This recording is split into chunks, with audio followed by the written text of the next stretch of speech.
What if I told you that for thousands of years, people have been permanently marking their skin with needles and ink? Some called it sacred. Others called it barbaric. Today, 1 in 3 young adults has at least one tattoo. But the journey to get here? It is darker than you think. This is the story of tattoos. A 5,000-year journey across continents, cultures, and controversies. From ancient Egyptian mummies to Polynesian warriors. From criminal brands to modern self-expression. Every tattoo tells a story. But the story of tattoos themselves, that is one you have never heard. Our story begins in ancient Egypt. Around 3000 BC, archaeologists discovered mummies with tattoos, and they were almost exclusively women.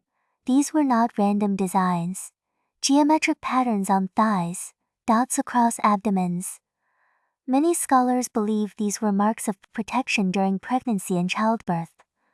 In a world where death during labor was common, these tattoos were like permanent prayers etched into skin. But Egypt was not alone. In 1991, hikers in the Alps discovered Ötzi, a 5,300-year-old mummy frozen in ice. His body held 61 tattoos, simple lines and crosses. Here is the fascinating part. These markings appeared over joints and areas with degenerative bone damage. Ötzi's tattoos were not decoration. They were likely an ancient form of acupuncture, therapeutic marks placed where pain lived. Half a world away, in the islands of Polynesia, tattooing reached its artistic peak. The very word tattoo comes from the Samoan tatau, meaning to strike. In these cultures, tattoos were not just art. They were identity. A man's tattoos told his lineage, his rank, his courage. The process was brutal. Sharp bone combs dipped in ink, hammered into skin with wooden mallets. Days of agony. But to flinch was to bring shame upon your family. In Polynesia, tattoos were earned, not chosen. Japan's relationship with tattoos is complicated. In the Edo period, criminals were tattooed as punishment, a permanent mark of shame. But something unexpected happened. Outlaws began covering these marks with elaborate full-body designs. Dragons, koi fish, legendary heroes. They reclaimed their stigma and transformed it into art. The Japanese government responded by banning tattoos entirely in 1872. The ban lasted over 150 years. Even today, many onsen's Japanese hot springs still display signs, "No tattoos allowed." In the Western world, tattoos arrived through sailors returning from Pacific voyages. Captain James Cook's crew brought back Polynesian tattoos in the late 1700s. But for over a century, tattoos remained on the fringe, associated with sailors, criminals, and circus sideshows. In 1891, Samuel O'Reilly invented the electric tattoo machine, making the process faster and less painful.